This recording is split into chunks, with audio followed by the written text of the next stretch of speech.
அல்லேலூயா. கர்த்தர் நல்லவர். நாம் யாவரும் சேர்ந்து சபையார் யாவரும் வாசிக்கலாமா? ஏசாயாவின் தீர்க்கதரிசனம் 14ஆம் அதிகாரம் 4வது வசனத்தை வாசியுங்க. நீ பாபிலோன் ராஜாவின் மேல் சொல்லும் வாக்கியமாவது, ஒடுக்கினவன் ஒளிந்து போனானே, பொன்னகரி ஒளிந்து போயிற்றே. ஸ்தோத்திரம்.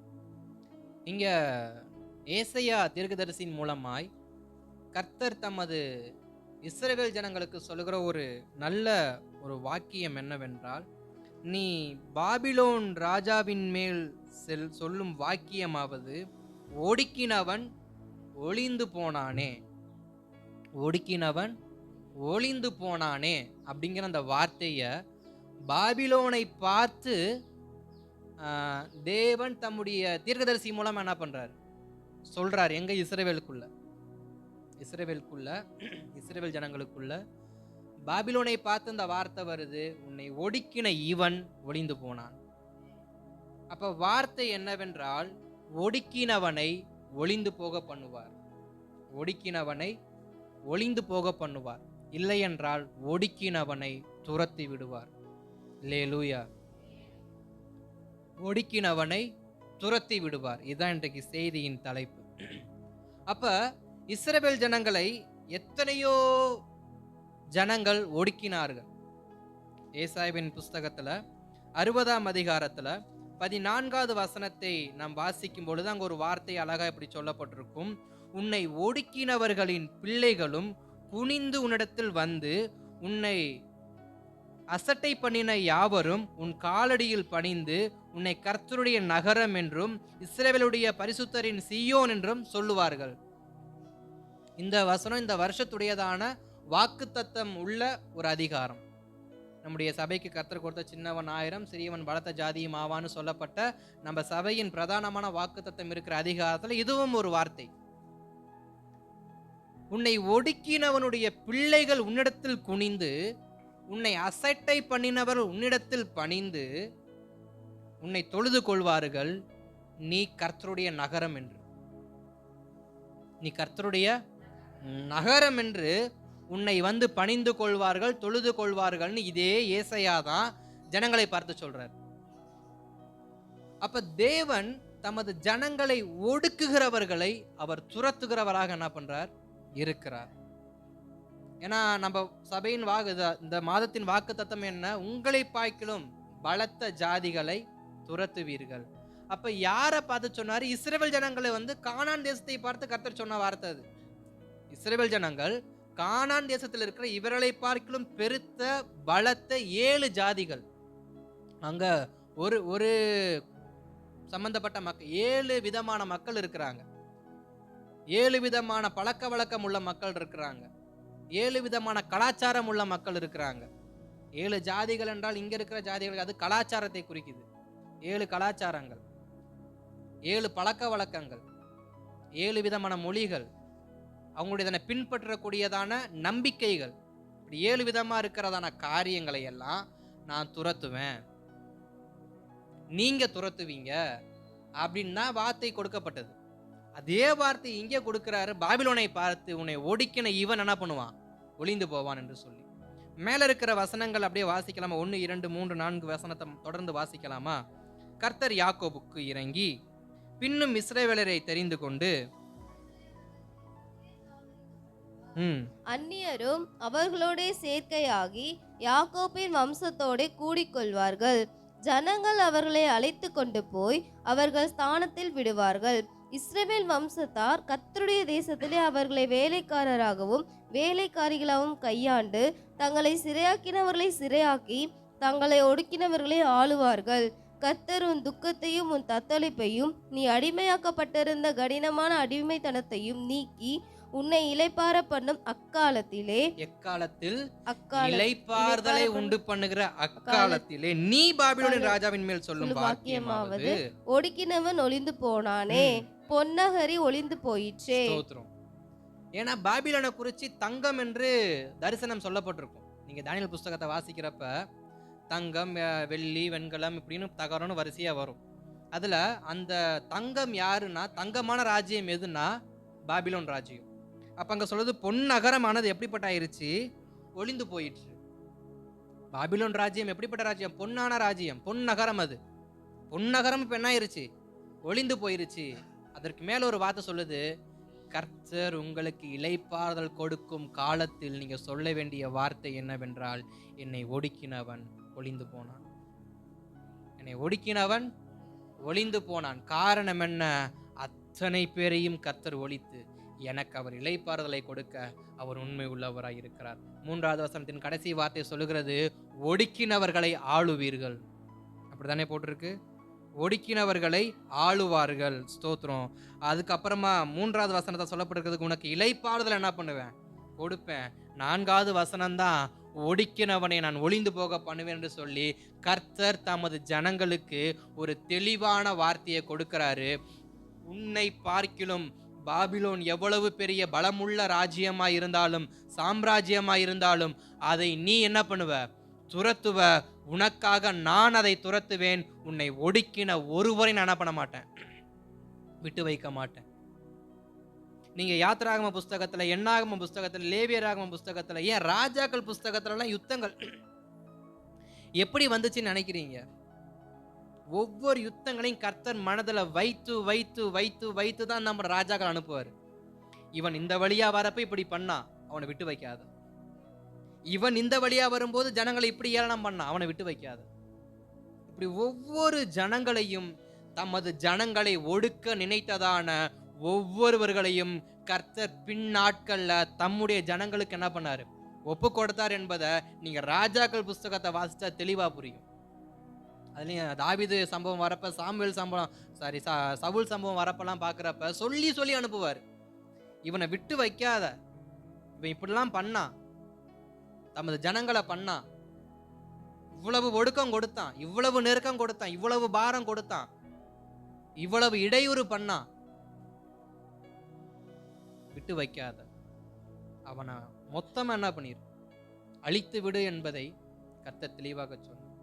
அப்ப இன்றைக்கு நாம் தியானிக்கிற வார்த்தை என்னவென்றால், ஒடுக்கினவர்களை எல்லாம் கர்த்தர் நம்மிடத்திலிருந்து என்ன பண்ணுவாரு?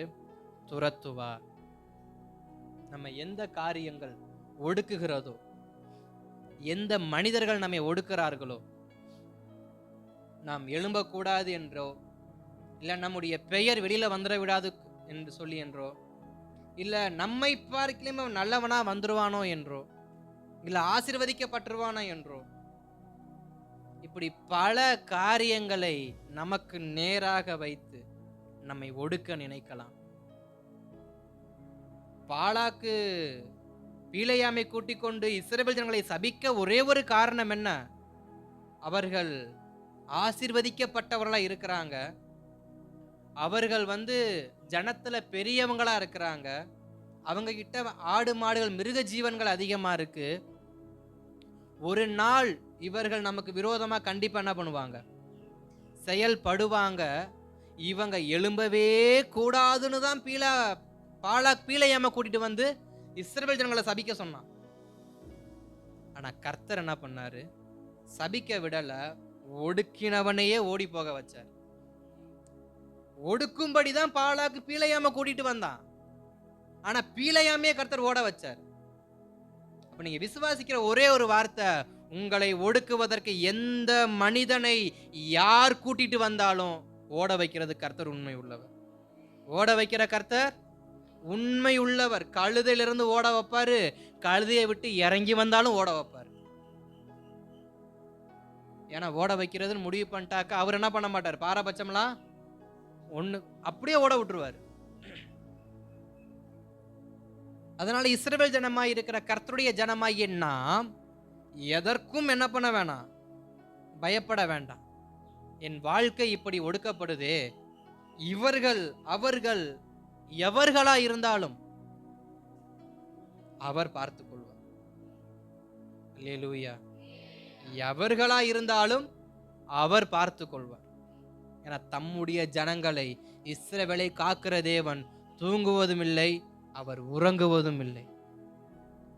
தாய் கூட ஒரு கட்டத்துல எப்படா இந்த பிள்ளை தூங்கும், நம்ம தூங்கலான்னு எதிர்பார்த்துக்கிட்டு இருப்பாங்க. தகப்பன் கூட எப்படா பிள்ளை தூங்கும், நம்மளும் நிம்மதியா தூங்கலான்னு எதிர்பார்த்துட்டு இருப்பாங்க. ஏன்னா அப்படிப்பட்ட தாய்மார்கள் இன்னைக்கு என்ன பண்ணிட்டாங்க? வளர்ந்து வந்துகிட்டு இருக்கிறாங்க. அவங்க என்ன பண்ணுவாங்க? ஆனா இஸ்ரவேலை காக்கிற தேவன் அப்படி கிடையாது. தாய் மறந்தாலும் தகப்பன் மறந்தாலும் நான் மறக்க மாட்டேன்.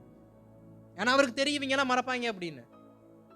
இவங்கெல்லாம் மறப்பான்னு கர்த்தருக்கு நல்லாவே தெரியும். ஏன்னா பெற்ற ஒரு கை குழந்தையவே கவனிக்க முடியாத தாய்க்கு, ஒரு தகப்பனுக்கு கர்த்தர் சொல்றார், அவன் மறந்தாலும் அவங்க மறந்தாலும் நான் என்ன பண்ண மாட்டேன், மறக்க மாட்டேன்.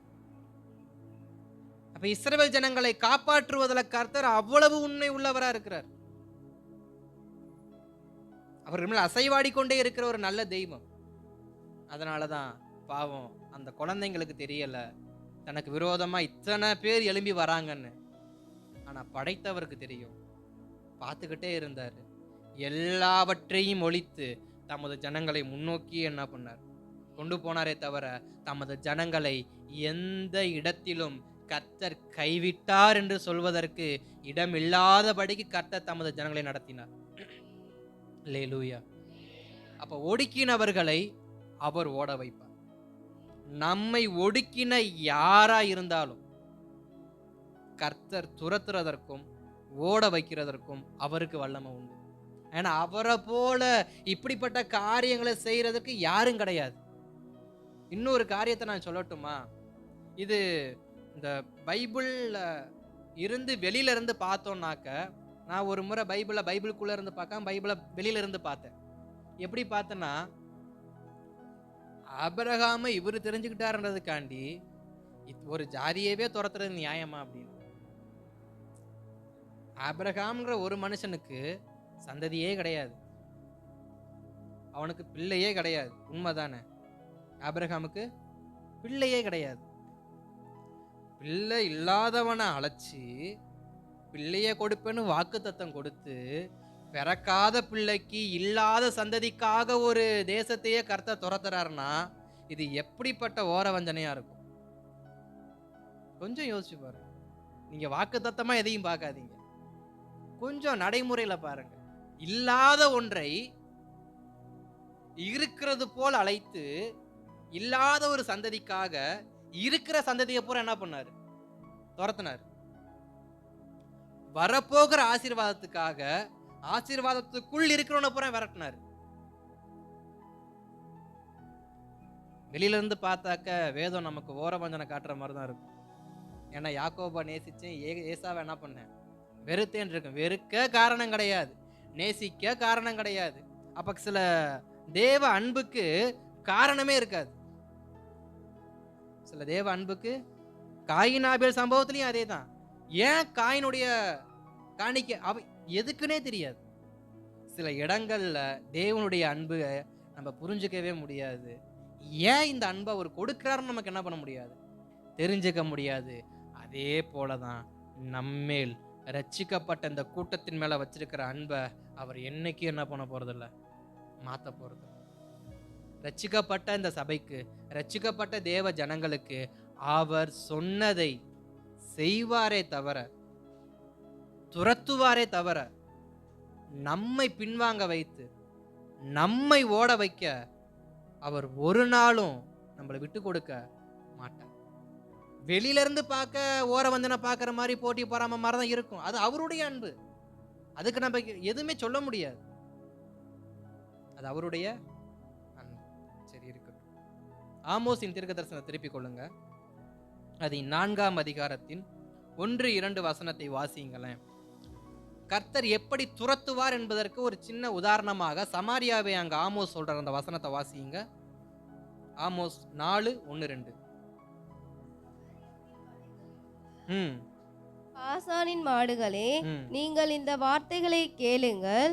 தரித்திரரை ஒடுக்கி எளியவர்களை நொறுக்கி அவர்களுடைய எஜமான்களை நோக்கி நாங்கள் குடிக்கும்படிக்கு கொண்டு வாருங்கள் என்று சொல்கிறீர்கள்.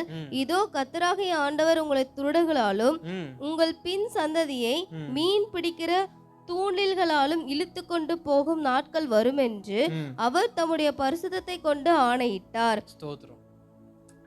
சமாரியாவுக்கு ஒரு வார்த்தையை கர்த்தர் கொடுக்கிறார். எதுக்கு சமாரியாவை பார்த்து சொல்றாரு? சமாரியாவும் ஒரு காலத்தில் இஸ்ரவேல் ஜனங்களை ஒடுக்கின ஒரு கூட்டம் தான். சமாரியாவும் இஸ்ரவேல் ஜனங்களே ஒரு காலத்தில் ஒடுக்கினவர்கள் தான். சமாரியாவின் மலைகளில் உள்ள பாசானின் மாடுகளே, நீங்கள் இந்த வார்த்தைகளை கேளுங்கள். தரித்திரரை ஒடுக்கி எளியவர்களை நொறுக்கி அவருடைய எஜமான்களை நோக்கி நாங்கள் ஸ்தோத்திரம். இப்ப வார்த்தை என்ன சொல்லுகிறது? சமாரியாவை நோக்கி, நீ ஒடுக்கின ஒவ்வொரு காரியத்துக்கும் நான் உன்னையும் உன் சந்ததி என்ன பண்ணுவேன்? நான் பிடித்து துரத்துவேன். எப்படி பிடிப்பாரா? அது கீழே வசனம் சொல்லப்படும். இதோ கர்த்தராகிய ஆண்டவர் உங்களை துறடுகளாலும் உங்கள் பின் சந்ததியை மீன் பிடிக்கிற தூண்டில்களாலும் இழுத்து கொண்டு போகும் நாட்கள் வரும் என்று அவர் தம்முடைய பரிசுத்தத்தை கொண்டு ஆணையிட்டார். ஸ்தோத்திரம். இப்படிப்பட்ட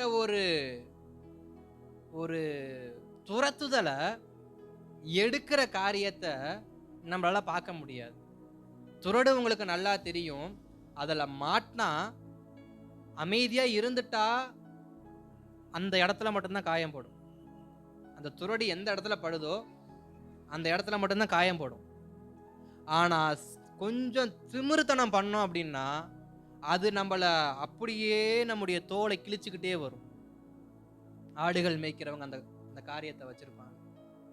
ஆட்டை தட்டுவாங்க, லைட்டா கொத்துற மாதிரி இருக்கும். ஆனா சத்தத்தை கேட்டு ஆடு ஒழுங்கா இடம் மாறிக்குச்சுன்னா தப்பிச்சிச்சு. அந்த துரடுக்கு நேரா மறுபடியும் அது முட்டுச்சுனாக்கா, அது உள்ள இறங்குச்சுன்னா அது இழுத்துரும். மீன் தூண்டிலும் அதே போலதான். சில மீன்களெல்லாம் ஆத்துல இருந்து பிடிக்கிறப்ப அழகா வரும். சில மீன்லாம் வரப்பே செகுலு கிழிஞ்சு வரும். சில மீன்கள்லாம் ஆத்துக்குள்ளேருந்து வெளியில வரப்பே பார்த்தா அந்த செகுல் இருக்கு பார்த்தீங்களா, இதெல்லாம் பிச்சு தான் வரும். காரணம் அது தப்பிக்கிறதுக்கு போராடுறதுனால அதனால என்ன பண்ண முடியாது, தப்பிக்க முடியாது. ஆனா பிச்சுக்கும். இப்படிப்பட்ட ஒரு நியாய தீர்ப்பை சமாரியாவுக்கு நேராக கர்த்தருடைய வார்த்தை என்ன பண்ணுது? வருகிறது. எப்படி? துரடுகளால் என்ன பண்ணுவேன்? நான் துரத்தி மீன் பிடிக்கிற தூண்டிலால் ஒவ்வொருவரையும் நான் என்ன பண்ணுவேன்? துரத்துவேன். காரணம் என்ன? நீ ஒடுக்கினபடியினால் ஒடுக்கின ஒன்னை நான் என்ன பண்ணுவேன்? இப்படிப்பட்ட நியாய தீர்ப்பு நேரம் என்ன பண்ணுவேன்? நடத்துவேன். அப்ப தேவ ஜனங்களை ஒடுக்கினதான ஒவ்வொரு கூட்டத்தையும் கர்த்தர் அழகா என்ன பண்ணுவார்? துரத்துகிறார் என்பதை இங்க வேதம் நமக்கு சுட்டி காட்டுகிறது. அதே தானியேலின் புஸ்தகத்துல 7ஆம் அதிகாரத்துல 24, 25 வசனத்தை வாசிக்கலாமா? தானியேல் 7, 24, 25. அங்க ராஜ்யங்களை குறித்து சொல்லப்பட்டிருக்கும். அந்த 10 கொம்புகள் என்னவென்றால், அந்த ராஜ்யத்திலே எழும்பும் 10 ராஜாக்களாம். அவர்களுக்கு பின் வேறொருவன் எழும்புவான். அவன் முந்தினவர்களை பார்க்கிலும் வேறாயிருந்து 3 ராஜாக்களை தாழ்த்தி போட்டு உன்னதமானவருக்கு விரோதமாக வார்த்தைகளை பேசி உன்னதமானவருடைய பரிசுத்தவான்களை ஒடுக்கி காலங்களையும் பிரமாணங்களையும் மாற்ற நினைப்பான். அவர்கள் ஒரு காலமும் காலங்களும் அரைக்காலமும் செல்லும் மட்டும் அவன் கையில் ஒப்பு கொடுக்கப்படுவார்கள். ஸ்தோத்திரம். இங்கே ஒரு வார்த்தையை நம்ம வாசிக்கிறப்ப உங்களுக்கு தெரிஞ்சிருக்கும். பரிசுத்தவான்களை ஒடுக்கி, பரிசுத்தவான்களை ஒடுக்கி. இப்ப தேவ ஜனங்களை ஒடுக்குனாங்க. தேவ ஜனங்களை ஒடுக்குனவர்களுக்கு கர்த்தர் கொடுத்ததான வார்த்தையை நம்ம பார்த்தோம். பாபிலோனை பார்த்து ஒரு வார்த்தையை சொன்னாரு, சமாரியாவை பார்த்து ஒரு வார்த்தையை சொன்னார். இங்க ஒரு வார்த்தையை சொல்றார். என்ன வார்த்தைனா, பரிசுத்தவான்களை ஒடுக்கினவர்களை. இன்றைக்கு பரிசுத்தவான்களை அநேகர் என்ன பண்றது இல்ல, கனப்படுத்துறதும் கிடையாது. அவர்களுக்கு ஏற்றதான ஒரு மரியாதை என்ன பண்றது இல்ல, கொடுக்கிறது இல்ல. பரிசுத்தவான்கள்னா யாரு? வயதுல முதிர்ந்தவர்களா? யார் பரிசுத்தவான்கள்? தேவனால் அழைக்கப்பட்ட, தேவனால் தொடப்பட்ட, தேவனுடைய வார்த்தையை பெற்றுக்கொண்ட, தேவனுக்காய் வாழக்கூடிய அத்தனை பேரையும் கர்த்தர் பரிசுத்தவான்களா தான் பார்க்கிறார். அப்படிப்பட்ட பரிசுத்தவான்களை ஒடுக்கினவர்களுக்கு இங்க வார்த்தை வருகிறது. அவன் சாம்ராஜ்யம் பார்ப்பதற்கு வேணா நல்லா இருக்கும். அவன் சாம்ராஜ்யம் பார்க்கிறதுக்கு நல்லா இருக்கும். ஆனா ஒரு காலமோ இல்ல காலங்களோ அரை காலமோ அவன் என்ன பண்ண மாட்டான், நீடித்திருக்க மாட்டாங்கிறத வேதம் தெளிவா சொல்லுது. அப்ப பரிசுத்தவான்களை ஒடுக்கக்கூடியதான எந்த ராஜ்யமா இருந்தாலும், பரிசுத்தவான்களை ஒடுக்குகிற எந்த ராஜ்யமா இருந்தாலும், எந்த ராஜாவா இருந்தாலும், அந்த ராஜாவை கர்த்தர் நிலைப்படுத்துவது அல்ல. அது ஒரு காலமோ அரை காலமோ அவனை துரத்துவாரே தவிர நிலைப்படுத்துவதற்கு தேவன் விட்டு வைக்க மாட்டார். பாபிலோன் தேசத்துல இஸ்ரவேல் ஜனங்களை கர்த்தர் ஒப்பு கொடுத்தும் பொழுது அவர்கள் செய்த காரியங்களை சங்கீத புஸ்தகத்தை நம்ம பார்க்கிறோம்.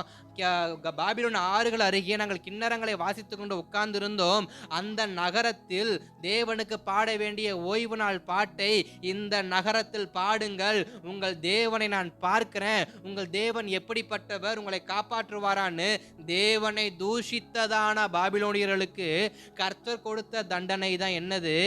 அவர்கள் ராஜ்யங்கள் என்ன பண்ண போறதில்ல, நிலை நிற்க போறதில்ல. யார் தேவ ஜனங்களை பார்த்து, தேவ ஆலயங்களை பார்த்து, தேவ மனிதர்களை பார்த்து குறை சொல்ல ஆரம்பிக்கிறார்களோ, குற்றம் கூற ஆரம்பிக்கிறார்களோ, அவர்களை தேவன் நிலை நிற்க வைப்பது இல்லை. வேதம் அப்படி சொல்லுகிறது. வேதம் அப்படி தெளிவாய் சொல்லுகிற அந்த வசனத்தை மறுபடியும் வேணா வாசிங்களேன். 26, 24, 25. அந்த 10 கொம்புகள் என்னவென்றால், அந்த ராஜ்யத்திலே எழும்பும் 10 ராஜாக்களாம். அவர்களுக்கு பின்பு வேறொருவன் எழும்புவான். அவன் முந்தினவனை பார்க்கிலும் வேறாயிருந்து 3 ராஜாக்களை தாழ்த்தி போட்டு உன்னதமானவருக்கு விரோதமாக வார்த்தைகளை பேசி உன்னதமானவருடைய பரிசுத்தவான்களை ஒடுக்கி காலங்களையும் பிரமாணங்களையும் மாற்ற நினைப்பான். அவர்கள் ஒரு காலமும் காலங்களும் அரைக்காலமும் செல்லும் மட்டும் அவன் கையில் ஒப்பு கொடுக்கப்படுவார்கள். ஸ்தோத்திரம். ஒப்பு கொடுக்கப்படுவார்கள். எது காலம் வரைக்கும்? ஒரு காலம் வரைக்கும், ஒரு அரை காலம் வரைக்கும் அவர்கள் ஒப்பு கொடுக்கப்படுவார்கள். அப்படி ஒப்பு கொடுக்கப்படுகிற நாட்கள்ல அந்த ஒப்பு கொடுக்கப்பட்டவன் யாருடைய கரத்துல ஒப்பு கொடுக்கப்பட்டிருக்கோ அவன் பிரமாணங்களை என்ன பண்ணுவான்? மாத்துவான். திட்டங்களை எல்லாம் தலைகீழா மாத்துவான். உங்களுக்கு நல்லா தெரிஞ்சிருக்கும்னு நினைக்கிறேன். எவ்வளவோ காரியங்கள் நம்முடைய தேசத்துல மாறிக்கிட்டே இருக்கு. ஒவ்வொரு காரியங்கள் தேசத்துல மாறிக்கிட்டே இருக்கு. அவருடைய கரங்கள்ல கொடுக்கப்பட்ட அந்த கால நாட்கள் முடிகிற வரைக்கும் எவ்வளவோ மாற்றங்களை நம்ம பார்க்கிறோம். எல்லாம் எதற்காக? ஜனங்களை, அவருடையதான லாபங்களை எல்லாவற்றையும் எடுப்பதற்காக, எல்லாத்தையும் எடுக்கிறதுக்காக. ஆனாலும் தேவன் கொஞ்ச நாள் அமைதியா இருப்பார். ஆனாலும் தேவன் கொஞ்ச நாள் அமைதியாக இருப்பார். அதற்கு அடுத்தடுத்த வசனங்களை வாசிங்களேன். ஆனாலும் நியாய சங்கம் உட்காரும், அப்பொழுது முடிவு பரியந்தம் அவனை சங்கரிக்கும்படியாகவும் அழிக்கும்படியாகவும் அவனுடைய ஆளுகையை நீக்கி போடுவார்கள். ஆனாலும் அது முடிவு பரியந்தம் என்ன பண்ணாது? நிலைத்து நிற்காது. நம்மேல் ஒருவன் ஒடுக்கும் காரியங்களை கர்த்தர் விட்டு வைக்கிறார் என்றால் அது முடிவு பரியந்தத்திற்கு அல்ல, ஒரு காலம் வரைக்கும். நம்மேல் சில ஆதிக்கங்கள் செலுத்தி கொண்டு இருக்கிறாங்கன்னா அது ஒரு காலம் வரைக்கும் தான். ஒரு காலத்துக்கு மேல என்ன ஆதிக்கம் செலுத்தினாலும் அது செயல்படாது. என்னுடைய கரத்துல தான் பவர் இருக்கு, என் கரத்துல தான் எல்லாமே இருக்குன்னு செயல்பட்டோம்னா ஆமானை போலதான் என்ன பண்ணணும்? 50 முழ மரத்துல தொங்கணும். ஆமான் என்ன சொன்னா? எனக்கு கீழே தான் எல்லாருமே என்ன பண்ணணும்? இருக்கணும். எஸ்தர் புஸ்தகத்துல அங்க ஒரு ஆமான் நிமித்தம் நடந்ததான கலவரத்தை தான் நம்ம பார்க்கிறோம். ஒருவனுடைய தற்பெருமை, ஒருவனுடைய பெயர் பிரஸ்தாபம், ஒருவனுடையதான அந்த கன செலுத்துற காரியம், முகஸ்துதி ஒருவனுக்கு செய்ய வேண்டியது. ஆமான் என்கிற ஒருவனுக்கு செய்யல. ராஜா கூட இந்த சட்டத்தை கொண்டு வரல. ராஜா கூட என்னை நமஸ்கரிக்கல, எனக்கு முன்பாக வணக்கம் செலுத்தல, இதெல்லாம் ராஜா கூட சொல்லல. ஆனா ராஜாக்கு கீழே சில சிப்பாயிங்க இருக்கும் பாத்தீங்களா, சில தளபதிங்க இருக்கும் பாத்தீங்களா, அவங்க பார்த்த வேலைதான் இந்த ஆமானை போல. நம்ம ஊர்ல ஒரு பழமொழி சொல்லுவாங்கல்ல, நாய் சும்மா இருந்தாலும் நாய் வால் என்ன பண்ணாதான், சும்மாவே இருக்காது. அது மாதிரி ராஜா சும்மா இருந்தாலும் இந்த ஆமான்ற நாய் இருக்கு பாத்தீங்களா, அந்த வால் இருக்கு பாத்தீங்களா, அது சும்மாவே இல்லை. அது சும்மா இல்லாம பண்ணிக்கிட்டு இருந்த காரியத்துக்கு கர்த்தர் கொடுத்த ஒரு நல்ல தீர்ப்பு என்ன அப்படின்னா, 50 முழ தூக்கு மரம். 50 முழ தூக்கு மரம். அப்ப ஒடுக்குற ஆமான் எழும்பினாலும் ஒடுக்கினவனை ஒடுக்குகிற கர்த்தர் ஒருவர் என்ன பண்றாரு, இருக்கிறார். இஸ்ரவேல் ஜனங்களை ஒடுக்க வேண்டும், இஸ்ரவேல் ஜனங்களை தனக்கு கீழ் மிதிக்க வேண்டும் சொல்லி ஆமான் நினைத்தாலும் அங்க நடக்கிற யுத்தம் 2 பேருக்கு தான். ஒன்னு மொர்தெகாய், ஒன்னு ஆமான். மொர்தெகாய் தான் நமஸ்கரிக்கல, அது ஆமானுக்கு தெரியும். ஆமான நமஸ்கரிக்க மாட்டேன், அவன் என்ன வேணா பண்ணிக்கட்டும், எனக்காக தான் அவன் இத்தனை காரியத்தையும் பண்றான்னு மொர்தெகாய்க்கு என்ன பண்ணும் தெரியும். ஆனா மொர்தெகாய் ஆமானுக்கு விரோதமா செயல்படல, ஆமான் தான் மொர்தெகாய்க்கு விரோதமா செயல்பட்டான்.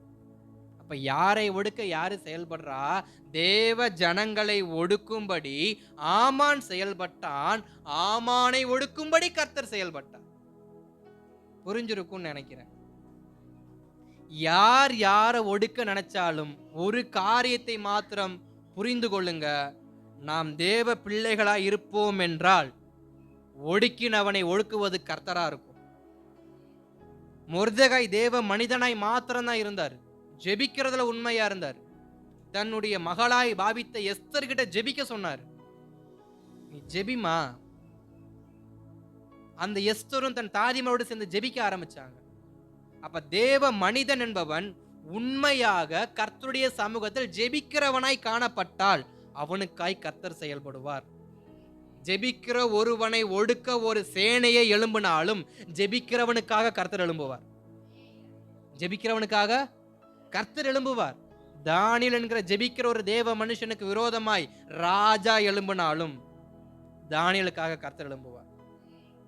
மொர்தெகாயையும் எஸ்தரையும் ஒடுக்கும்படி ஆமான் எழும்பினாலும் ஜெபித்தபடியினால், ஜெபிக்கிற கூட்டமா இருந்தபடியினால் மொர்தெகாய் சொல்றார், நான் போய் ஜெபிக்கிறேன். எஸ்தர் சொல்றாங்க, நான் போய் ஜெபிக்கிறேன். அப்ப இருவரும் தேவ சமூகத்தில் அமர்ந்து ஜெபிக்கிறவர்களா இருந்தபடியினால் ஜெபிக்கிறவனை ஒடுக்குகிற எவன் எழும்பினாலும் அவனை ஒடுக்க கர்த்தர் எழும்புவார். அல்லேலூயா. அப்ப நம்மை சிலர் ஒடுக்குறாங்க அப்படின்னா நாம் ஜெபிக்கிறவர்களா இருந்தால் போதும், கர்த்தர் பார்த்துக் கொள்வார். கர்த்தர் அவர் பார்த்துக்குவார். ஆமான் போய் மொர்தெகாய் போய் ராஜா கிட்ட என்ன பண்ணல, எஸ்தர் ஸ்ட்ரெயிட்டா ராஜா கிட்ட போய் என்ன பண்ணல. அவர்கள் முதலில் சந்தித்தது தேவ சமூகத்தை, அவர்கள் முதலில் முறையிட்டது தேவ சமூகத்தில், பின்புதான் ராஜாவின் சமூகத்தில். அப்ப முதல்ல தேவ சமூகத்துக்கு போங்க. உங்களை ஒடுக்குறாங்களா, உங்களை கொல்ல நினைக்கிறாங்களா, நீங்க வளரக்கூடாதுன்னு நினைக்கிறாங்களா, இல்ல நீங்க இவங்களுக்கு கீழே தான் இருக்கணும்னு நினைக்கிறாங்களா, நான் தான் உன்னைய கட்டளை போடுவேன், நான் தான் உன்னை ரூல் பண்ணுவேன் அப்படின்னு ஹிட்லரை போற நடத்துறாங்களா, பயப்படவே வேண்டாம்.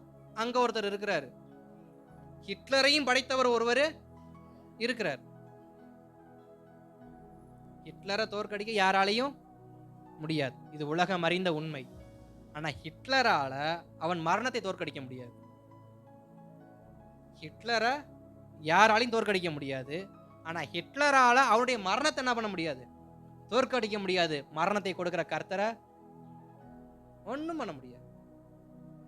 ஹிட்லராவே இருந்தாலும் கர்த்தர் இருக்கிறார். அவனும் மனுஷன் தானே, என்ன பண்ணுவான்? மிஞ்சி போனா என்ன பண்ணுவான்? மனுஷன் தானே. ஆமான் என்ன செய்ய முடியும்? மொர்தெகாய்க்கு விரோதமா ஆமான் என்ன செய்ய முடியும்? சதி திட்டங்கள் பண்ண முடியும். ஆமானால மொர்தெகாயை நடு ரோட்ல வச்சு வெட்ட முடியுமா? ஆமானால மொர்தெகாயை ஊரை விட்டு ஒதுக்கி வைக்க முடியுமா? ஆமானால மொர்தெகாய்க்கு உணவுகள் வழங்க முடியாம தடுக்க முடியுமா? அவனால எதுவுமே முடியாது. அவனால் செய்ய முடிஞ்ச ஒரே ஒரு காரியம், மேலையும் கீழே ஏளனமா பார்த்து அவனை அற்பமா நினைக்க வைக்க மட்டும்தான் ஆமானால முடியும். அதுக்கு மேல ஆமானால மொர்தெகாய்க்கு வரக்கூடிய நன்மையை தடுக்க முடியாது.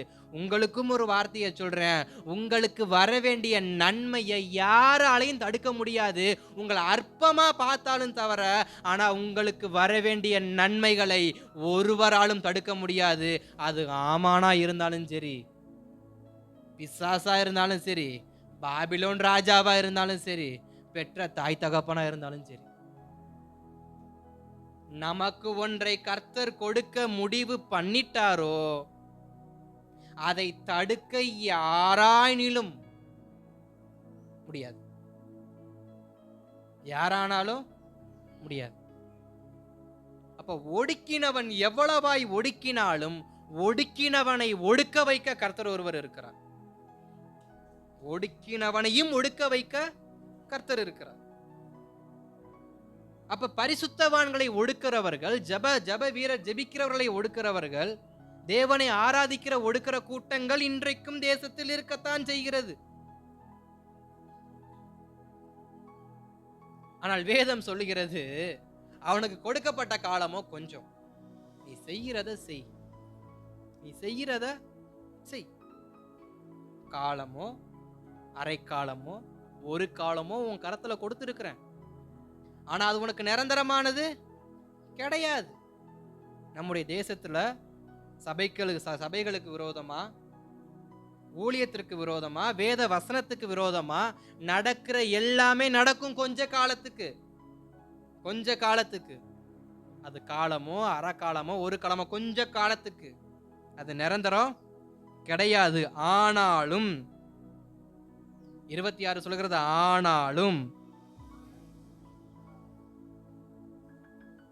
ஆனாலும் நியாயமானது அது முடிவு பரியந்தம் என்ன பண்ணும்? வாசிங்க. ஆனாலும் நியாய சங்கம் உட்காரும், அப்பொழுது முடிவு பரியந்தம் அவனை சங்கரிக்கும்படியாகவும் அழிக்கும்படியாகவும் அவனுடைய ஆளுகையை நீக்கி போடுவார்கள். ஸ்தோத்திரம். எதை நீக்கி போடுவாரா? ஆளுகையை நீக்கி போடுவார். பின்பு அவன் ஆளுகை உட்பட மாட்டான். சரித்திரம் தெரியும் நினைக்கிறேன். பாபிலோனுக்கு அடுத்து கோரேஸ் என்ன பண்றாரு? கோரேஸ் இருக்கிறப்ப பாபிலோன் கிடையாது. கோரேஸ் இருக்கிறப்ப பாபிலோன் கிடையாது. ரோம் இருக்கிறப்ப கோரேஸ் கிடையாது. ரோம் இருக்கிறப்ப கோரேஸ் கிடையாது. அதுக்கு கீழே தேவராஜ்யன்னு வரப்ப, கல்லால் பெயர்க்கப்படாத ஒரு உருளை மேலையிலிருந்து கீழே உருண்டு வரப்ப, அந்த உருண்டு வரும் கல் அந்த சிலையின் மேல் படும் பொழுது தங்கமும் அழியும், வெள்ளியும் அழியும், வெண்கலமும் அழியும், இரும்பும் அழியும், இரும்பும் களிமணால பாதமும் அழியும். ஆனா அழியாதது அந்த உருண்டு வந்த கல். அப்ப தேவ ராஜ்யத்துக்கு விரோதமா, தேவனை ஆராதிக்கிற ஜனங்களுக்கு விரோதமா பரிசுத்தவான்களை ஒடுக்க நினைக்கிற யாராய் இருந்தாலும் இல்லாமல் போக பண்ணுவது கர்த்தர். அந்த சிலை தான் அதற்கு உதாரணம். அந்த சிலையில் இருக்கிற அத்தனை பேரும் தேவ ஜனங்களை ஒடுக்கினவர்கள் தான். ஏதோ ஒரு விதத்தில் தங்க ராஜ்யமா இருந்தாலும் அது ஜனங்களை ஒடுக்கியது. வெள்ளி ராஜ்யமா இருந்தாலும் அவர்களும் ஒரு விதத்தில் தேவனை ஒடுக்கினார்கள். வெண்கலமும் ஒடுக்கியது, இரும்பும் ஒடுக்கியது, இரும்பும் களிமண்ணும் ஒடுக்கியது. ஒடுக்கியதை பார்த்து கொண்டிருந்த தேவன் ஒடுக்கினவனையே ஒடுங்க வைத்தார். அதான் கையால் பெயர்ந்து வராத ஒரு கல், பெயர்க்கப்படாத ஒரு கல் உருண்டு வந்தது. அது மொத்த ராஜ்யத்தையும் அழித்தது. அப்ப யார் என்ன நினைச்சாலும் ராஜ்யங்களுக்கே அந்த நிலைமைனா ஒரு சாதாரண மனுஷனுக்கு எந்த நிலைமையை கர்த்தர் வச்சிருப்பாருன்னு யோசிச்சுக்கோங்க. ஒரு ராஜ்யத்துக்கே அந்த நிலைமைனா சாதாரண மனுஷனுக்கு எந்த நிலைமையை கர்த்தர் வச்சிருப்பாரு? அதுக்கு தான் நான் ஆமான உதாரணமா சொன்னேன்.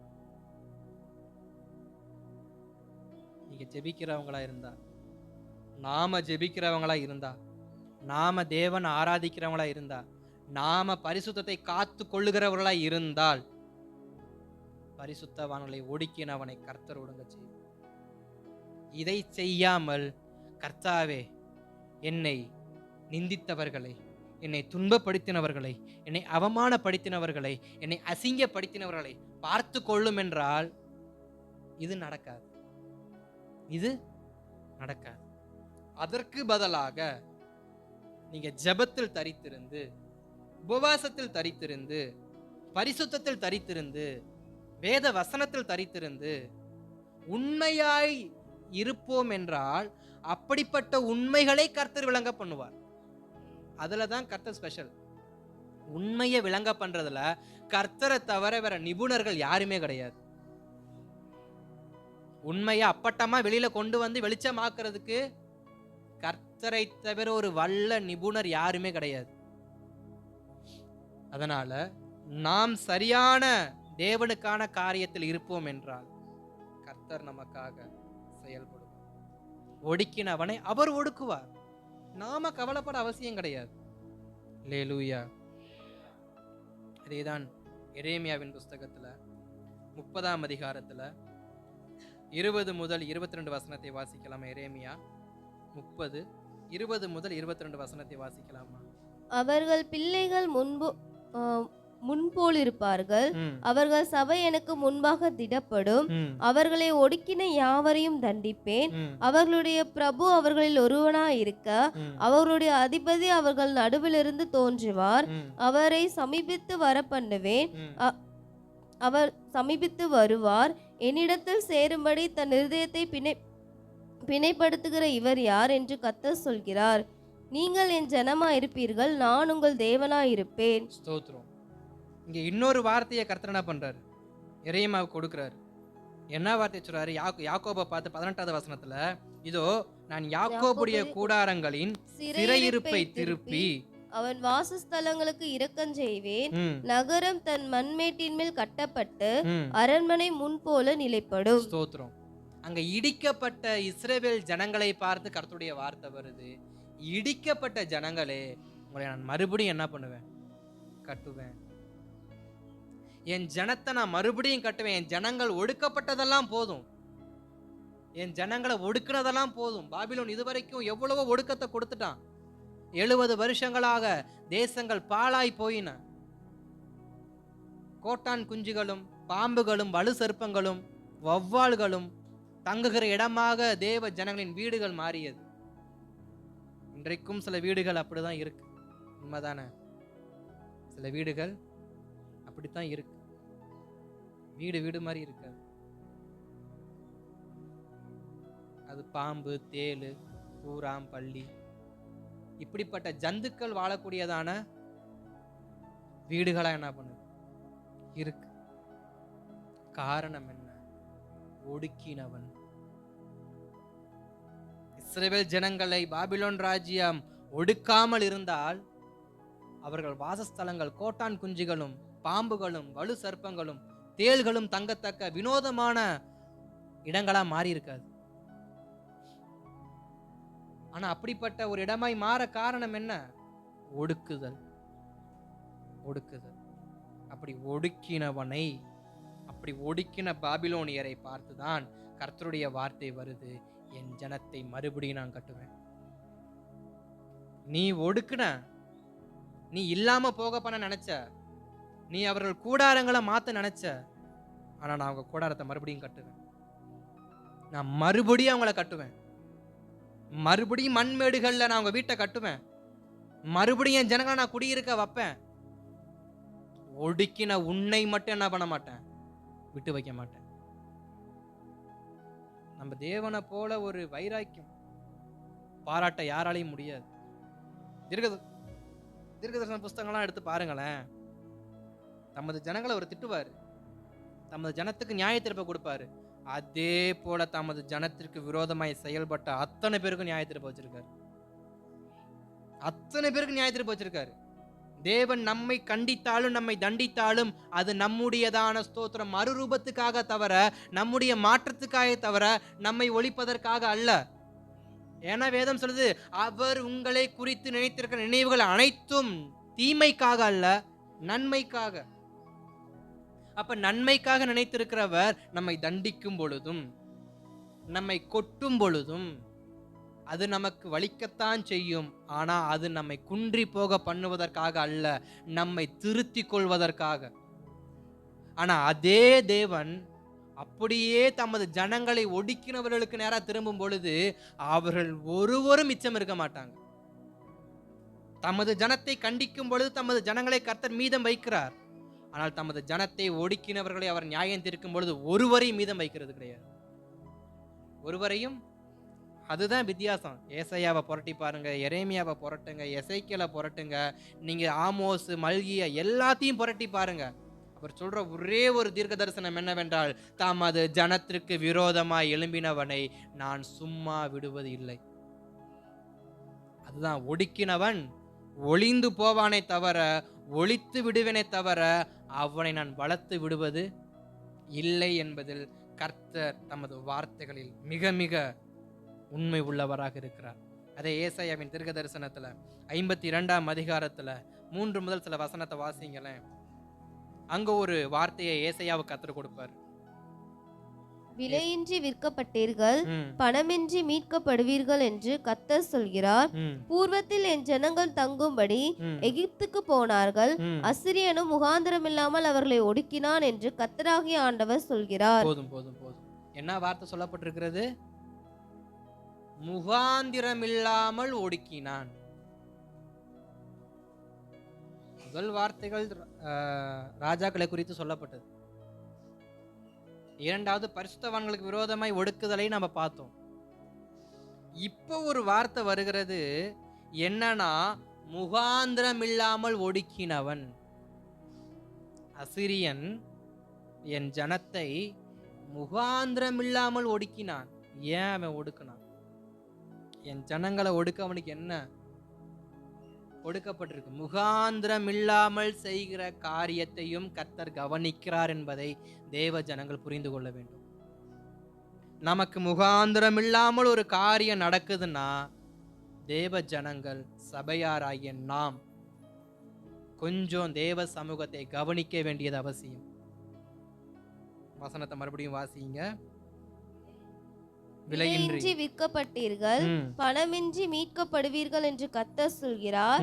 பூர்வத்தில் என் ஜனங்கள் தங்கும்படி எகிப்துக்கு போனார்கள், அசிரியனும் முகாந்திரம் இல்லாமல் அவர்களை ஒடுக்கினான் என்று கர்த்தராகிய ஆண்டவர் சொல்கிறார்.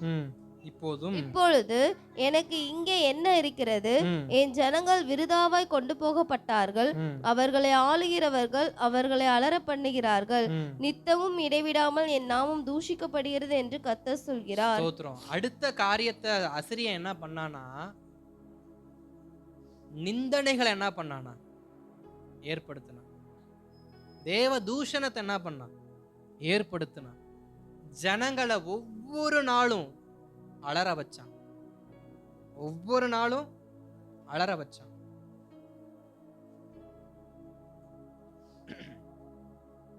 எனக்கு அலற வச்சான் அப்படிங்கிறப்ப ஒரு ஒரு ஒரு காரியம் ஒன்று சொல்லணும்னு தோணுது. அலறுதல் என்றால் பயமுறுத்தக்கூடியதான ஒரு விஷயம். அலறுதல் என்றால் பயமுறுத்தக்கூடியதான ஒரு விஷயம். பயமுறுத்துதல் என்பது எப்படிப்பட்ட பயமுறுத்துதலாக கூட இருக்கட்டும். ஏன்னா இஸ்ரவேல் ஜனங்கள் அசிரியர்களை பார்த்து அவர்கள் பயந்தார்கள், எகிப்தியர்களை பார்த்து பயந்தார்கள். காரணம், அவர்களுடைய தோற்றத்தை பார்த்து, அவருடையதான பெருக்கத்தை பார்த்து, அவருடையதான பலத்தை பார்த்து அவர்கள் பயந்தது உண்மை. அவர்கள் வார்த்தை அவர்களை பயமுறுத்தியது, அவர்கள் செயல்பாடுகள் அவர்களை பயமுறுத்தியது. இன்றைக்கு இருக்கிறதான நம்முடைய தேசமும் இதற்கு முன்பாக இருந்த மன்னர் ஆட்சி காலத்திலையும் ஒரே ஒரு விஷயம் மாத்திரம் ஒற்றுமையா இருக்கும். மன்னராட்சி காலத்திலையும் இப்ப இருக்கிறதான நம்முடைய தேசத்திலும் ஒரு விஷயம் மாத்திரம் ஒற்றுமையா இருக்கும். என்னன்னா, ஒரு தேசம் ஒரு தேசத்தை அண்டி இருக்கணும். வளர்ச்சி அடைந்த தேசம் வளர்ச்சி அடையாத தேசத்தை ஆதரிக்க வேண்டும் அப்படிங்கிற ஒரு கோட்பாடு இன்னைக்கு இருக்கு. ஆனா பயமுறுத்த என்ன பண்ணக்கூடாது கூடாது. வளர்ச்சி அடையாத ஒரு தேசம், பொருளாதாரத்தில் பின்தங்கிய ஒரு தேசம், சில சாம்ராஜ்யங்களை பார்த்து அவர்கள் இராணுவங்களை பார்த்து பயப்படுவாங்க. இப்ப கடந்த நாட்கள்ல கூட ரஷ்யாவை பார்த்து தேசமே பயப்பட காரணம் என்ன? ரஷ்யாவையும் அமெரிக்காவையும் பார்த்து தேசம் பயப்பட காரணம் என்ன? அவன் கிட்ட இருக்கிறதான மிலிட்டரி ஃபோர்ஸ் யாருக்கிட்டையும் கிடையாது. ஸோ உக்ரைனை காப்பாற்ற ரஷ்யாவுக்கு விரோதமா செயல்பட்டோம்னா ரஷ்யாவுடைய மிலிட்டரி நம்மளை சும்மா விடாதுன்றதுக்காண்டி அவர்களை பார்த்து பயத்திலேயே பாதி பேர் உக்ரைனுக்கு என்ன பண்ணல, சப்போர்ட் பண்ணல. இதே தான் முன்னாடி நடந்துச்சு. ஒரு சாம்ராஜ்யம் பலத்த சாம்ராஜ்யமா இருக்குன்னா அந்த சாம்ராஜ்யத்துல பொன் பொருள் எல்லாமே இருக்கு, அந்த சாம்ராஜ்யத்தை அப்புறம் வளமான சாம்ராஜ்யம் இல்லை அப்படின்னு தெரிஞ்சிச்சுன்னா அந்த சாம்ராஜ்யத்துக்கு விரோதமா சின்ன சின்ன சாம்ராஜ்யங்கள் என்ன பண்ணாது, யுத்தம் பண்ண போகாது. போனா நம்மையும் அவன் என்ன பண்ணிடுவான், பிடிங்கி வச்சுக்குவான். அவன் சாம்ராஜ்யத்துக்கும் நம்ம சாம்ராஜ்யம் உட்பட்டு போயிருன்றதுக்காண்டி பயத்திலே போக மாட்டாங்க. அப்ப ஒருவர்களை பார்த்தாலே நமக்கு என்ன வருது? இப்ப ரஷ்யாவை நமக்கு தெரியாது, நம்ம ரஷ்யாவுக்கு போனதும் கிடையாது, ரஷ்யாவுக்கு நமக்கு சம்பந்தமும் கிடையாது. ஆனா ஒரு பயம் வருது. காரணம் என்ன? அவர்களை குறித்து வெளி வரக்கூடியதான அந்த ஸ்டேட்மெண்ட், ரஷ்யா கிட்ட இருக்கிறதான அணு ஆயுதங்களை குறித்ததான ஸ்டேட்மெண்ட், அதை குறித்தான விளக்கங்கள், அவங்க கிட்ட இருக்கிறதான படைகளை குறித்து விளக்கங்கள் வரும் பொழுது ஐயோ உக்காந்த இடத்துல இருந்து என்ன பண்ணிடுவாங்க, எல்லாரையும் இவங்க காலி பண்ணிடுவாங்கன்ற பயம் நமக்கு வருது. நமக்கும் அவங்களுக்கு சம்பந்தம் கிடையாதான, நம்ம உக்ரைனுக்கு சப்போர்ட் பண்ணவும் கிடையாது. அப்ப சம்பந்தம் இல்லை, ஆனா பயம் வருது. இப்படிப்பட்ட பயங்களை தான் இஸ்ரவேல் ஜனங்களுக்கு விரோதமா ராஜ்யங்கள் காமித்தது. முகாந்திரம் இல்லாத பயங்கள், முகாந்திரம் இல்லாத பயங்களை ராஜ்யங்கள் இஸ்ரவேல் ஜனங்களுக்கு விரோதமா என்ன பண்ணாங்க, காண்பித்தார்கள். கர்த்தர் அதற்கும் விளக்கம் வச்சிருக்கிறாரு. நீ முகாந்திரம் இல்லாமல் பயமுறுத்தினபடி. நான் அடுத்தடுத்து வாசிங்க 6ல இருந்து. இது நிமித்தம் என் ஜனங்கள் என் நாமத்தை அறிவார்கள், இதை சொல்கிறவர் நானே என்று அக்காலத்திலே அறிவார்கள். இதோ இங்கே இருக்கிறேன் என்று கர்த்தர் சொல்கிறார். சமாதானத்தை கூறி நற்காரியங்களை சுவிசேஷமாய் அறிவித்து ரட்சிப்பை பிரசித்தப்படுத்தி உன் தேவன் ராஜரீகம் பண்ணுகிறார் என்று சியோனுக்கு சொல்கிற சுவிசேஷனுடைய பாதங்கள் மலைகளின் மேல் எவ்வளவு அழகாய் இருக்கின்றன. உன் ஜாமக்காரருடைய சத்தம் கேட்கப்படும், அவர்கள் சத்தமிட்டு ஏகமாய் எம்பியிருப்பார்கள். ஏனென்றால் கர்த்தர் சீயோனை திரும்பி வர பண்ணும்போது அதை கண்ணார காண்பார்கள். எருசலேமின் பாழான ஸ்தலங்களே முழங்கி ஏகமாய் எம்பிரித்து பாடுங்கள். கர்த்தர் தம்முடைய ஜனங்களுக்கு ஆறுதல் செய்து எருசலேமை மீட்டு கொண்டார். கர்த்தர் தமது ஜனங்களுக்கு ஆறுதல் செய்து எருசலேமை மீட்டு கொண்டார். பயமுறுத்துகிற இடத்துல இருக்கிற தமது ஜனங்களை, பயமுறுத்தி கொண்டு தமது ஜனங்களை மீட்டு மறுபடியும் அவர்கள் ஸ்தானத்திலே அவர் என்ன பண்ணுவார், நாட்டுவார். ஒடுக்கினவன் எப்படிப்பட்ட ஸ்வரூபத்துல வந்தாலும், எப்படிப்பட்ட காரியங்களை முன் வைத்தாலும், முகாந்திரம் இல்லாமல் ஒடுக்கினாலும், பரிசுத்தவான்களை ஒடுக்கினாலும், நம்மளை அவர்களுக்குள் வைத்து கொண்டு எனக்கு கீழே தான் இருக்கணும்னு சொல்லி ஆளுகையை கொண்டு மிரட்டினாலும், எப்படிப்பட்ட ஒடுக்குதலை தேவ ஜனங்களுக்கு முன்பாக வைத்தாலும் ஒடுக்கினவனை அவர் ஒடுங்க வைப்பார். அல்லேலூயா. இதுல இருந்து ஒரு சுருக்கமா ஒரு 3 காரியத்தை மாத்த நான் சொல்லி நான் வார்த்தையை நிறைவு செய்ய விரும்புகிறேன். இதற்காக நான் 3 விதமான ஒரு சம்பவங்களை நான் உங்களுக்கு முன்பாக சொல்லுகிறேன். 1, யாத்திராகமத்தின் புஸ்தகத்துல 1:12 வாசிங்களேன். யாத்திராகமம் 1:12. ஆனாலும் அவர்களை எவ்வளவு ஒடுக்கினார்களோ அவ்வளவாய் அவர்கள் பலுகி பெருகினார்கள். அடுத்து லேவியராகமம் 26:7. உங்கள் சத்துருக்களை துரத்துவீர்கள், அவர்கள் உங்கள் முன்பாக பட்டயத்தால் விழுவார்கள். 7 வாசிச்சிருங்க அப்படியே. சரி 8 வாசிச்சிருங்க. உங்களில் 5 பேர் 100 பேரை துரத்துவார்கள், உங்களில் 100 பேர் 10,000 பேரை துரத்துவார்கள். உங்கள் சத்துருக்கள் உங்களுக்கு முன்பாக பட்டயத்தால் விழுவார்கள். ஸ்தோத்திரம். அதே பெலிஸ்திய 1 சாமுவேல் 18ஆம் அதிகாரத்துல 26-27 வசனத்தை வாசிக்கலாம். 1 சாமுவேல் 18, 26-27. அவன் ஊழியக்காரர் தாவீதுக்கு இந்த வார்த்தைகளை சொன்னபோது ராஜாவுக்கு மருமகன் ஆகிறது தாவீதுக்கு பிரியமாயிருந்தது. அதற்கு குறித்த நாட்கள் நிறைவேறும் முன்னே தாவீது எழுந்து தன் மனுஷரை கூட்டிக் கொண்டு போய் பெலிஸ்தரில் 200 பேரை வெட்டி அவர்கள் நுனித்தோள்களை கொண்டு வந்து தான் ராஜாவுக்கு மருமகனாகும்படிக்கு அவைகளை ராஜாவுக்கு எண்ணி செலுத்தினான். இங்க யாத்திராகம புஸ்தகத்தை நம்ம பார்க்குறப்ப நான் முன்பு சொன்ன அதே வார்த்தையை நான் மறுபடியும் சொல்லுகிறேன். இஸ்ரவேல் ஜனங்களுடைய பெருக்கத்தை பார்த்து தான் ராஜா பயந்தான். இஸ்ரவேலுடையதான பெருக்கத்தை பார்த்து தான் ராஜா பயந்தான். பாலாக்கும் அதற்கு தான் பயந்தான், பார்வோனும் அதற்கு தான் பயந்தான். 2 பேரும் பயந்த ஒரே விஷயம் என்னன்னா பெருக்கம். பெருகுவதை பார்த்து இவர்கள் பயப்பட ஆரம்பிக்கிறாங்க. இவனை விட்ட அவன் இன்னும் என்ன பண்ணிடுவான், வளர்ந்துருவான். பார்வோனுக்கு என்ன பயம் அப்படின்னா, யோசேப்பை குறித்து தெரியும், யோசேப்பின் சகோதரர்களை குறிச்சும் தெரியும், அவர்களுடைய தேவனை குறித்தும் தெரியும். அதனால பார்வோன் நல்ல யோசிச்சு ஒரு காரியத்தை செஞ்சான். பார்வோன் நல்ல யோசிச்சு ஒரு காரியத்தை செஞ்சான். என்ன தெரியுமா செஞ்சான்? இவர்களை காப்பாற்றுவது அவர்கள் தேவன். யாக்கோபின் வம்சத்தை காப்பாற்றுவது யாக்கோபின் வம்சத்தின் தேவன், அதாவது முற்பிதாக்களின் தேவன். அவர்தான் ஏகோவா கர்த்தர். நம்ம வச்சுக்கலாம். அவரை இவர்கள் ஆராதிக்கிற வரைக்கும் அவர் இவர்களை பழுகவும் பெருகவும் பண்ணிக்கொண்டே இருப்பார் என்று அவன் நன்று புரிந்து செய்த ஒரு நூதனமான காரியம் என்னன்னா, அவர்களை அந்த ஆராதனைக்குள்ளிருந்து வெளியே கொண்டு வந்தான். அவர்களை அந்த ஆராதனைக்குள்ளிருந்து வெளியே கொண்டு வந்தான். எப்படி கொண்டு வந்தான்? அவர்களுக்கு வேலை அதிகமாக்கினான். வேலை அதிகமாக்கி வருமானத்தை குறைச்சி நேரங்களை குறைச்சி எல்லாத்தையும் மாத்தினான். அவர்கள் இயல்பா வாழ முடியாத அளவுக்கு நெருக்கத்தை கொடுத்தான். எல்லாம் எதற்காக? அவர்கள் தேவனை என்ன பண்ணக்கூடாது, ஆராதிக்க கூடாது. அவர்கள் ஆராதிக்கிற தேவன் அவர்களை பெருக பண்ணுகிறவராய் இருக்கிறார். அவர்கள் ஆராதிக்கிற தேவன் அவர்களை பாதுகாக்கிறவராய் இருக்கிறார்.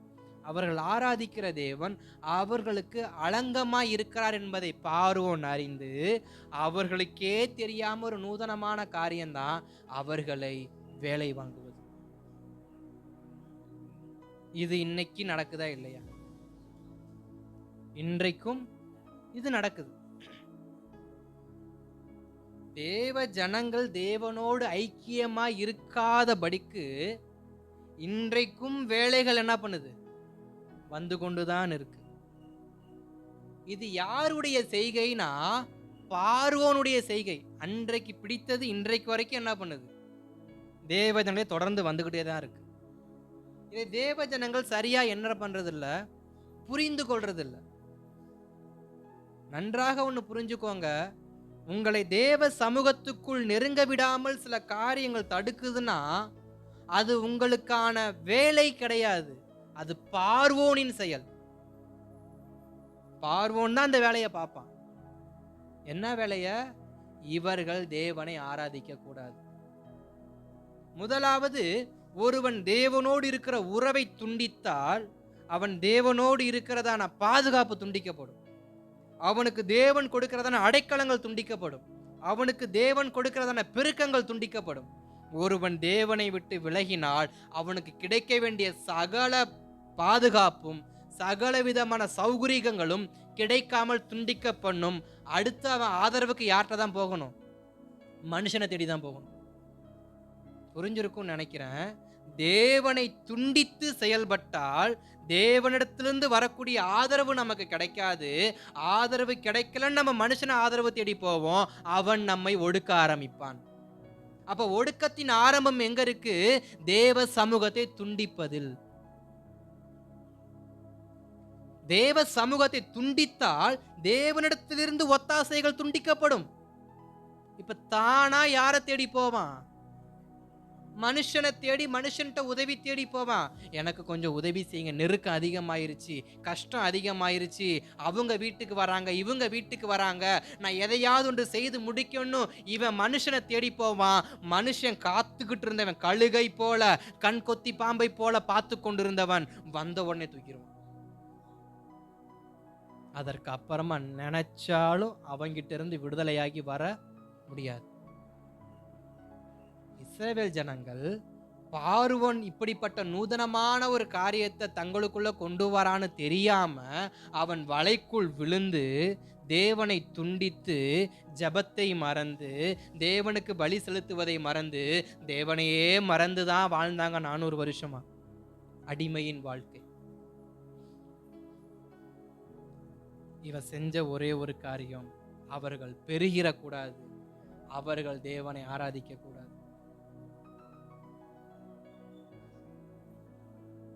இது இன்றைக்கும் நடக்குது. தேவ ஜனங்கள் கவனமா செயல்படும். தேவனை விட்டு துண்டிக்கிற காரியங்கள் எதுவாக இருந்தாலும் அதை நீங்கள் துண்டித்து விட்டு தேவனை சார்ந்து கொள்வது நமக்கு பாதுகாப்பு. அதுதான் நமக்கு பாதுகாப்பு. யாக்கோபின் தேவன் நமக்கு உயர்ந்த அடைக்கலம். நம்ம எப்பொழுதும் மந்தடையத்தக்க கண்மலை அவர் ஒருவரே. அவர் இதர் முதற்கொண்டு இஸ்ரவேலுக்கு அக்கினி மதிலாய் இருப்பார். அவரை தவிர நமக்கு பாதுகாப்பை கொடுக்க ஒருவரும் கிடையாது. அவரை தவிர நம்மை விசாரிப்பதற்கு ஒருவரும் கிடையாது. அவரை தவிர நம் சந்ததியை பெருக பண்ணுவதற்கு ஒருவரும் கிடையாது. ஆனால் அவரை துண்டித்தோம் என்றால் நாம் சந்திக்க கூடாத சகலத்தையும் நாம் சந்திக்கிற மாதிரி இருக்கும். அதை தான் இஸ்ரவேல் ஜனங்கள் எகிப்துல 400 வருஷம் பார்த்தாங்க. சந்திக்க கூடாததெல்லாம் சந்திச்சாங்க. அதே உபாகமத்துல 26ஆம் அதிகாரத்துல 6வது வசனத்தை வாசிக்கிறப்ப அங்க ஒரு வார்த்தை சொல்லப்பட்டிருக்கு எகிப்தை குறித்து. வாசிங்க 26:6. எகிப்தியர்கள் எங்களை ஒடுக்கி எங்களை சிறுமைப்படுத்தி எங்கள் மேல் கடினமான வேலையை சுமத்தின போது எங்கள் பிதாக்களின் தேவனாகிய கர்த்தரை நோக்கி கூப்பிட்டோம். கர்த்தர் எங்கள் சத்தத்தை கேட்டு எங்கள் சிறுமையையும் எங்கள் வருத்தத்தையும் எங்கள் ஒடுக்கத்தையும் பார்த்து எங்களை பலத்த கையினாலும் ஓங்கிய புயத்தினாலும் மகா பயங்கரங்களினாலும் அடையாளங்களினாலும் அற்புதங்களினாலும் எகிப்திலிருந்து புறப்பட பண்ணி. அவங்க சொல்ற வார்த்தை என்ன? தேவ சமூகத்துக்கு போகாதபடிக்கு எனக்கு அவன் வேலையை கொடுத்தான். அப்படிதானே அங்க வாசிக்கிறோம். மறுபடியும் அந்த வசனத்தை வாசிங்க. எகிப்தியர் எங்களை ஒடுக்கி எங்களை சிறுமைப்படுத்தி எங்கள் மேல் கடினமான வேலையை சுமத்தின போது எங்கள் பிதாக்களின் தேவனாகிய கர்த்தரை நோக்கி கூப்பிட்டோம். போதும். அவன் கடினமான காரியத்தை ஜனங்கள் மேல சுமத்துறதுக்கு என்ன காரணம்? அவன் எழும்பிடவே கூடாது என்பதற்காக தான். ஒருவன் எழும்பும் பொழுது அவனை குட்டிக் கொண்டே இருக்க என்ன காரணம்? உனக்கு என்ன தெரியும், நீ உட்காரு. இயேசுநாதர் தன்னுடையதான கடைசி வாரத்தில் எரிகோவிலிருந்து எருசலேமுக்கு வந்து கொண்டிருக்கும் பொழுது அங்கு ஒரு குருடன் இருந்தான். அவன் கண்ணு தெரியாத ஒருவன். அவன் இயேசு வருகிறார் என்று கேள்விப்பட்டு தாவீதின் குமாரனை எனக்கு இறங்கும் என்று கத்தினான். அவனுக்கு இயேசு கிட்ட போறதுக்கு வழி தெரியாது. இயேசுநாதர்கிட்ட கூட்டி போறதுக்கு அவனுக்கு யாரும் கிடையாது. அவன் செஞ்ச ஒரு காரியம், தாவீதின் குமாரனை எனக்கு இறங்கும் அப்படின்னு சொன்னப்ப ஜனங்கள் என்ன பண்ணாங்களாம், குருட்டு பயலே கம்முன்னு இருடா, உன் வேலையை பார்த்துட்டு கம்முன்னு பிச்சை எடுத்தம்மா பொழைச்சம்மா தின்னம்மான்னு இருக்கணும். தாவீதின் குமாரனை எனக்கு இறங்குன்ற சொல்ற வேலை என்ன பண்ணக்கூடாது, வச்சுக்க கூடாதுன்னு சுற்றி இருந்த ஜனங்கள் கொட்டினார்கள். இன்றைக்கும் தேவனை நோக்கி கூப்பிடும் பொழுது சிலர் கொட்டதான் செய்வாங்க. வேலை செஞ்சோமா சாப்பிட்டோமா. இன்றைக்கு சிலருடைய கோட்பாடு வேலை செஞ்சாதான் சோறு அப்படின்னு. சிலருடைய கோட்பாடு என்ன, நான் வேலை செஞ்சாதான் எனக்கு சோறு. அது உண்மைதான். ஆனா இன்னொரு காரியத்தை நான் சேர்த்து சொல்ல விரும்புறேன். எலியாவுக்கு சோறு கொடுத்தது யாரு? 3 வருஷம் 6 மாதமும் எலியாவுக்கு சோறு கொடுத்தது யாரு? எலியா வேலை செஞ்சாரா? உழவு ஓட்டினாரா, களை பிடுங்க போனாரா, செங்க சூளைக்கு எதுவும் போனாரா? போஷிச்சது யாரு? அப்ப என்றைக்கும் போஷிக்க போறது யாரு தான்? கர்த்தர் மட்டும்தான். கர்த்தரால மட்டும்தான் போஷிக்க முடியும். ஆனா இன்றைக்கு இந்த சத்ருவானவன் எப்படிப்பட்ட விதைகளை விதைக்கிறான் அப்படின்னா, வேலை செஞ்சாதான் சோறு, வேலை செஞ்சாதான் சோறு. வேலை முக்கியமா, ஆராதனை முக்கியமா? வேலை தான் முக்கியம். இப்ப எப்படிப்பட்ட சிந்தனையை சத்ரு இன்னைக்கு விதைச்சுக்கிட்டு இருக்கிறான்? எப்படிப்பட்ட ஒடுக்கத்துக்குள்ள இன்றைக்கு பிசாசானவன் பார்வோனின் ஆவி இன்றைக்கும் எப்படி செயல்பட்டு கொண்டிருக்குது? நீ தேவனை ஆராதிக்க கூடாது, எனக்கு அதான் வேணும், நீ வேலை செய், 24 மணி நேரம் வேலை செய், எனக்கு பிரச்சனையே கிடையாது. இல்ல 24 மணி நேரம் தூங்கு, எனக்கு அதை பத்தி கவலை கிடையாது. ஆனா தேவனை மட்டும் ஆராதிக்க கூடாது. அதுக்கு ஏற்றபடி கடினமான வேலையை திணிச்சுக்கிட்டே இருந்தான். இத சத்தத்தை கேட்டு கர்த்தர் மோசையை கொண்டு வந்து, மோசையின் மூலமா ராஜா கிட்ட பேசுறப்ப அவன் அடுத்த வேலையை செஞ்சான். என்ன செஞ்சான்? வைக்கோல் கொடுக்கறத நிறுத்திட்டான். வைக்கோல் கொடுக்கறத நிறுத்திட்டு, உனக்கு ஒன்று, நீ என்ன பண்ணு, எடுத்துக்க, ஆனா எனக்கு ஒரு நாளைக்கு இத்தனை செங்கல் சுட்டு கொண்டு வந்தே ஆகணும், ஆனா வைக்கோல் தரமாட்டேன், வைக்கோல் தரமாட்டேன், ஆனா இத்தனை செங்கல் சுட்டே ஆகணும். அப்ப ஒடுக்கத்தின் மேல் ஒடுக்கத்தை பார்வோன் கொடுத்து கொண்டே இருக்க காரணம் என்ன? அந்த ஜனம் கர்த்தரை மறக்கணும். அந்த ஜனம் கர்த்தரை மறக்கணும். இன்றைக்கு போதைய போட்டா இன்னைக்கு நமக்கு என்ன தெரிய மாட்டேங்குது? நாய் எது பூனை எதுன்னே தெரிய மாட்டேங்குது. நம்ம வீடு எது பக்கத்து வீடு எதுன்னு தெரிய மாட்டேங்குது. இன்னும் நிறைய இருக்கு, சொன்னா நல்லா இருக்காது, நாகரிகமா இருக்காது இப்ப இந்த இடத்துல. அப்ப போதையானது ஒருத்தரை எல்லாத்தையும் மறந்து போக பண்ணுது. அப்ப ஒருவனை போதைக்கு அடிமையாக்கினா அவன் தேவனை மறப்பான மாட்டானா? அப்ப பார்வோன் எப்படி செயல்படுத்துறான்? தேவனை மறக்கணும், அவ்வளவுதான். எனக்கு தேவை அவன் கர்த்தரை மறக்கணும். நமக்கும் நம் தெய்வத்தை மறக்கத்தக்க, மறக்கடிக்கத்தக்க காரியத்தை கொடுத்து கொண்டேதான் இருப்பான் சத்ரு. பார்வோனின் ஆவி செயல்பட்டு கொண்டேதான் இருக்கும். ஜெபிக்க வேண்டிய ஒரே ஒரு ஜெபம், எதை துரத்தணும்? பார்வோனின் ஆவிகளை துரத்துங்க, துரத்தி ஜெபியுங்க. தேவனை விட்டு பிரிக்கிற பார்வோனின் ஆவி வெளியேறட்டும். தேவ சமூகத்திற்கு முன்னேற தடுக்கிற பார்வோனின் ஆவி தடுக்கப்படட்டும், விரட்டப்படட்டும். என்னுடைய குடும்பம் தேவ சமூகத்தில் அமருவதை பார்த்து பொறுக்க முடியாத பார்வோனின் ஆவிகள் விரட்டப்படட்டும். இப்படி ஜெபிங்க. கர்த்தர் பார்த்தாரு, பார்வோன்ட்ட சொல்லி பார்த்தாரு, பார்வோன் கேட்கல. சொல்லி பார்த்தாரு, பார்வோன் கேட்கல. ப்ளீஸ் பண்ணி பார்த்தாரு, அதாவது வற்புறுத்தியும் பார்த்தாரு, கேட்கல. கேட்காதவன் இருந்து என்னத்துக்குன்னு மொத்தம் என்ன பண்ணிட்டாரு? செங்கடல்ல வச்சு மண்ணுக்குள்ள சமாதி கட்டி பார்த்துருக்குறோம். தண்ணிக்குள்ளேயே கர்த்தர் என்ன பண்ணார்? கட்டிட்டார். ஒடுக்குகிறவன் யாரா இருந்தாலும் அவனை ஒடுக்க கர்த்தர் இருக்கிறார். அப்ப பார்வோன் என்னதான் தேவ ஜனங்களை, தேவ சமூகத்தை விட்டு பிரித்தாலும், தேவ நினைவுகளை அவன் துண்டித்தாலும், தேவனுக்கு பலி செலுத்துவதை அவன் துண்டித்தாலும், தேவனை நோக்கி கூப்பிடுகிற இருதயம் என்றைக்கும் கூப்பிட்டு கொண்டேதான் இருக்கும். ஆனால் புரிந்து கொள்ள வேண்டிய ஒன்று, தேவனை விட்டு எது என்னை பிரிக்குது?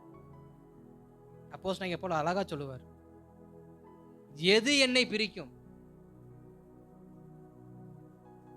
அது எதுவா இருந்தாலும் நான் துண்டிப்பேன்.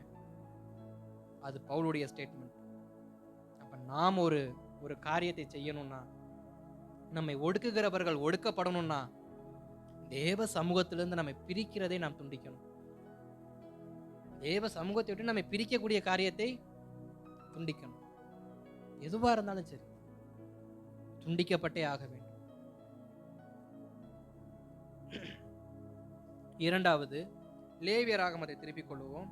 அங்க 26ஆம் அதிகாரத்துல 7-8 வசனங்களை நம்ம ஒரு வார்த்தையை வாசிச்சோம், சத்துருக்களை. அப்ப இங்க ஒரு வார்த்தை சொல்லுகிறது, சத்துருக்களை என்ன பண்ணுவீங்க? துரத்துவீர்கள். நமக்கு யாரு சத்ரு?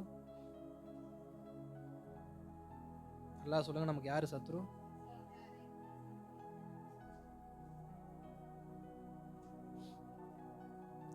நமக்கு நாம சத்ரு, நமக்கு நாம தான் சத்ரு. ரெண்டாவது தான் வீட்டார்.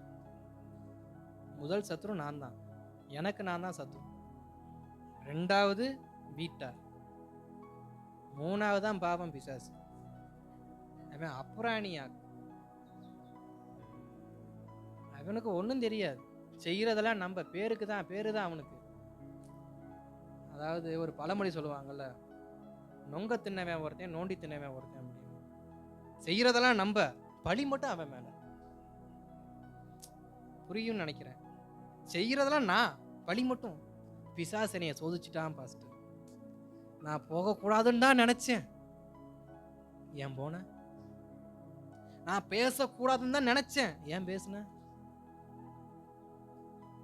செய்யறது நாம, பேர் மட்டும் அவனுக்கு. வேதம் சொல்லுகிறது, உன்னை உன் சரீரமே ஒடுக்கினாலும் ஆவி உற்சாகம் உள்ளது, மாமிசமோ பலவீனமானது. அந்த பலவீனமான மாமிசம் உன்னை ஒடுக்கும் பொழுது நீ உன் ஆவியில் பலப்படுவாய் என்றால், ஒடுக்கினதை ஒடுக்க உன்னால் முடியும், நம்மால் முடியும். நம்மை ஒடுக்குகிற காரியத்தை ஒடுக்க நம்மளால நிச்சயமா முடியும். சத்துருக்கள் எழும்பினாலும் அவர்களை ஒடுக்கிறதற்கு பலனை கர்த்தர் நமக்கு கொடுத்திருக்கிறார். அவன் எவ்வளவு பெரியவனா இருந்தாலும் சரி, அவனை ஒடுக்குவதற்கு ஏற்ற பலனை கர்த்தர் நமக்குள்ள வைத்திருக்கிறார். வைக்காமல் நமக்கு முன்பாக ஒரு காரியத்தை கர்த்தர் நமக்கு தரமாட்டார். அப்ப நமக்குள் இருந்து செயல்படக்கூடிய உள்ளான காரியங்கள், உள்ளான சத்ருவை நாம் முதலாவது ஒடுக்க வேண்டும். இன்றைக்கு எதை கட்டுப்படுத்த முடியல? எதையுமே கட்டுப்படுத்த முடியல. நமக்குள் இருக்கிற காரியத்தை நம்மளால் கட்டுப்படுத்த முடியவில்லை என்றால், நம்மை தேவ கரத்தில் சரியாக நாம் என்ன பண்ண முடியாது, ஒப்பு கொடுக்க முடியாது. என்னை நான் கட்டுப்படுத்தவில்லை என்றால், என்னை நான் தேவ சமூகத்தில் சரியான விதத்தில் நான் அமர வைக்க முடியவில்லை என்றால், என்னை சரியான வேத வசனத்துக்கு கீழ்ப்படுத்த முடியவில்லை என்றால், என்னை கொண்டு எதையும் தேசத்திலோ சபையிலேயோ குடும்பத்திலோ செய்ய முடியாது.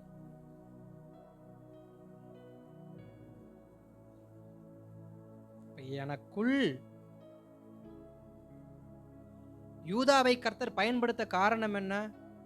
லேவி கோத்திரத்தை கர்த்தர் தமது ஊழியத்துக்காக பயன்படுத்துவதற்கு காரணம் என்ன? அவர்கள் எல்லோருமே யோசேப்புக்கு விரோதமாய் செயல்பட்டவர்கள் தான். அவங்க எல்லாருமே யோசேப்புக்கு விரோதமா செயல்பட்டவங்க தான். ஆனால் ஒரு காலம் வரும் பொழுது அவர்களுக்குள் இருந்த பாவ கிரியைகளை அவர்கள் ஒப்பு கொடுக்க ஆரம்பிச்சாங்க, அதாவது ஒத்துக்க ஆரம்பிச்சாங்க. யாருக்கிட்ட? செஞ்சவங்கிட்டயே. யோசேப்பு நிற்கிறான். யோசேப்புக்கு முன்பாக 11 சகோதரர்கள் சொல்றாங்க, நாங்கள் எங்கள் சகோதரர்களை கொன்றோம், எங்கள் சகோதரனை கொன்றோம். என் தகப்பனுக்கு அவன் நேசமான ஒரு சகோதரன், அவனை நாங்கள் கொன்றோம்னு சொல்லி அவங்கிட்டயே அவங்க ஸ்டேட்மெண்ட் கொடுக்குறாங்க. அப்போ நமக்குள் எழும்பக்கூடியதான காரியத்தை நாம் அடக்கி அதை நாம் மாற்றிக்கொள்ள நினைக்கும் பொழுது, ஒப்புக்கொள்ள நினைக்கும் பொழுது, நம்மை ஒடுக்கின காரியத்தை நம்மிடத்திலிருந்து தூக்கி எறிந்து யூதாவின் கோலை கர்த்தர் உயர்த்துவார். லேவியனை ஊழியம் செய்யும்படி கர்த்தர் என்ன பண்ணுவார்? அழைப்பார். இப்போ எப்போ அழைப்பு வரும் நமக்கு? நமக்குள் அடிமைப்படுத்தக்கூடிய காரியங்கள், நம்மால் மற்றவர்களுக்கு ஏற்படக்கூடிய துன்புறுத்துதல். என்னால் ஒருவர் பாதிக்கப்படுறாருன்னா நான் தேவனுக்காக பயன்பட முடியாது. என்னால் ஒருவன் பாதிக்கப்பட்டா நான் தேவனுக்கு பயன்பட முடியாது. இது பயன்படக்கூடிய பாத்திரம் செய்கிற வேலையும் கிடையாது. அப்ப யூதாவும் லேவியும் சகோதரர்களும் என்னால் என் சகோதரன் பாதிக்கப்பட்டான் என்பதை வெளிப்படையாய் அவர்கள் பேசினதற்கு பிற்பாடுதான் யூதாவின் சிங்கம், யூத ராஜ்யத்தில் இயேசு கிறிஸ்து வந்தார். அவருக்கு ஊழியம் செய்யும்படி லேவியனை என்ன பண்ணார்? தெரிந்து கொண்டார். அப்ப இரண்டாவது, எனக்குள் இருக்கிற ஒருவன் யாருக்கும் துன்புறுத்தலை என்ன பண்ணக்கூடாது? ஏற்படுத்த கூடாது. எனக்குள் இருக்கிறவன் யாரையும் துன்பப்படுத்த கூடாது. அப்படி துன்பப்படுத்தினா நான் பாத்திரவான் கிடையாது. எதற்கு? கர்த்தருக்கு. நான் ஒருவரை துன்பப்படுத்தினால் நான் கர்த்தருக்கு பாத்திரவான் அல்ல.